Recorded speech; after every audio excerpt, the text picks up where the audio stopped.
Hello, আসসালামু আলাইকুম। এই পার্সেলটা হলো শাকিল ভাইয়ার। আমাদের পেজে আপুদের থেকে ভাইয়াদের পার্সেল বেশি থাকে। কেউ তার বোনের জন্য নেন, কেউ তার প্রিয় মানুষের জন্য নেন। তো ভাইয়া নিচ্ছেন একটা স্কিন মেহেদি, একটা নখের মেহেদি। আমার নখে দেখতে পাচ্ছেন নখের মেহেদি, নখ বড় হবে আর কালার উপরে উঠতে থাকবে। আর স্কিনের মেহেদিও কোনো ধরনের চামড়া বা পিল অফ উঠবে না, সেম অ্যাজ বাটা মেহেদির মতো দুইটাই। মেহেদি হাতে পাওয়ার সাথে সাথে অবশ্যই ডিপ ফ্রিজে রেখে দিবেন। মেহেদি বক্সে দুইটা ইনস্ট্রাকশন পেপার থাকবে, অবশ্যই ইনস্ট্রাকশন পেপারগুলো পড়ে রুলস ফলো করতে হবে। ভাইয়া কিছু মেহেদি স্টিকারও নিচ্ছেন।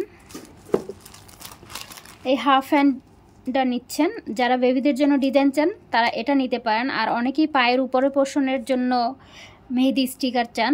এটা কিন্তু পায়ের উপরে পোর্শনেও ব্যবহার করতে পারবেন। এক একটা স্টিকার 3 থেকে 4 বার ব্যবহার করা যায়। যত্ন সহকারে ব্যবহার করলে কেটে কেটে হাতে অ্যাডজাস্ট করতে হবে। এই লং ডিজাইনটা নিচ্ছেন। আমাদের কাছে একটাই পায়ের ডিজাইন রয়েছে, সেই পায়ের ডিজাইনটা নিচ্ছেন। আর নিচ্ছেন এই মান্ডালা ডিজাইনটা। এখানে রয়েছে 2টা মান্ডালা, 5টা ফিঙ্গার ডিজাইন। সবাই ভালো থাকবেন, সুস্থ থাকবেন। আসসালামু আলাইকুম।